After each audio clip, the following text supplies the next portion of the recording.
You've been told to practice more, so you grind for hours, but somehow you're still stuck on that same piece. Sound familiar? Well, guess what? More practice isn't always better. Let's bust that myth. A lot of music students, even parents, believe that the longer that you sit in practice, the better you'll play. But that's kind of like saying the longer you sit at a desk, the more work you'll get done. It's not always true, is it? What really matters is how you practice, not for how long. You can spend 2-3 hours practicing a piece and make zero progress. Or you can spend just 20 focused minutes on it and master an entire page. Here are 3 concepts we can look at. Number 1, deliberate practice. This is the idea of smart targeting, aiming at specific parts in your piece that need work rather than trying to play through the whole piece at once. Focus windows. This is practicing in short bursts. Don't try and spend your entire time practicing through the whole piece. Finally, the 3 S's: strategy, structure, and self-awareness. Strategy. Don't try and work on the entire piece in one session. Aim for key areas of weakness and spend time working on those. Focusing on one issue at a time is way more productive than trying to jump between multiple. Structure.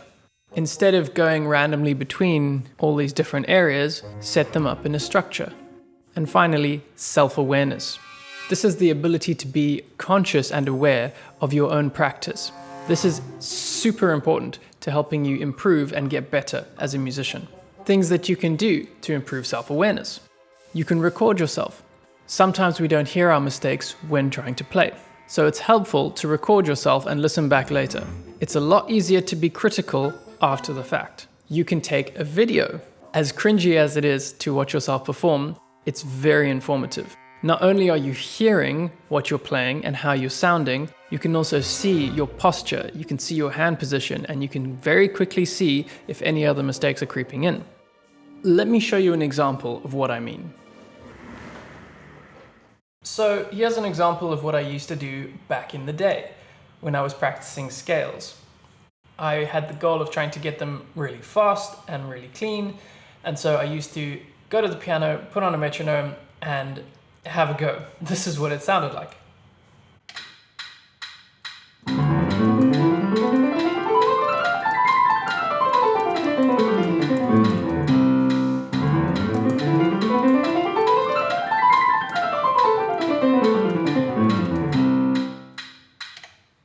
It's okay, but I felt some uncleanliness there. I would do that for every single scale that I had to play in my exams, and I would just try and work through it until I got better. And I spent hours doing that, and it was soul destroying.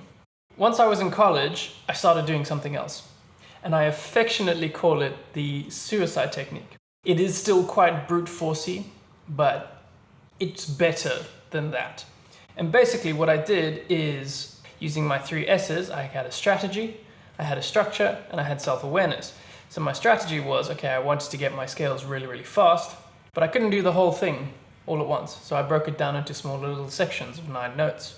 My structure was to try and do this for, in the beginning, 1 scale at a time. Eventually I was able to do more. My self-awareness was being aware and conscious of the mistakes that I was making and the unevenness as I was going up the scale. This is what it looks like.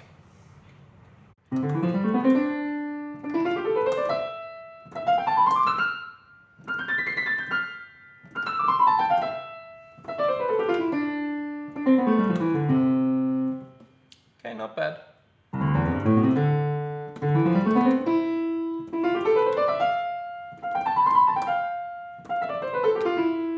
That sounded a bit off. So that's where the awareness comes in. I heard that sounded pretty uneven. So what I would do is I would go back to that point and I would try and see if I could use some techniques to make it more even.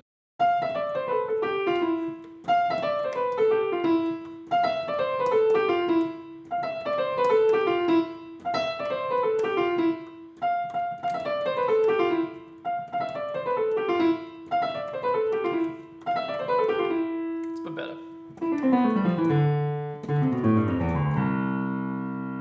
You then put those together, just just up 9 notes.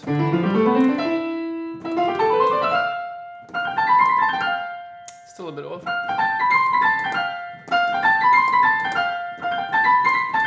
Repeat like that.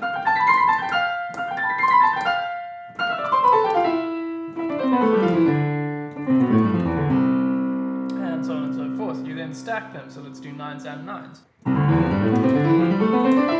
To there.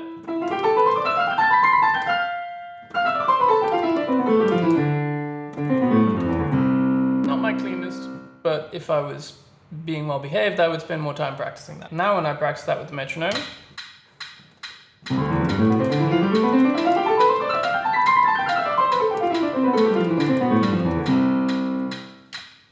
and the point is now I am done.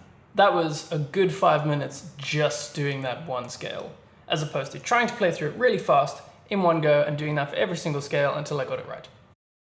So no, more time does not equal better results. Smarter practice beats longer practice every single time. And as a bonus, if you can practice smarter for longer, it's a winner. If you want to learn how to practice smarter and make progress that you can actually hear, subscribe and hit the bell. Next week, we're going to be tackling the myth of perfect practice makes perfect. Let's level up our practice.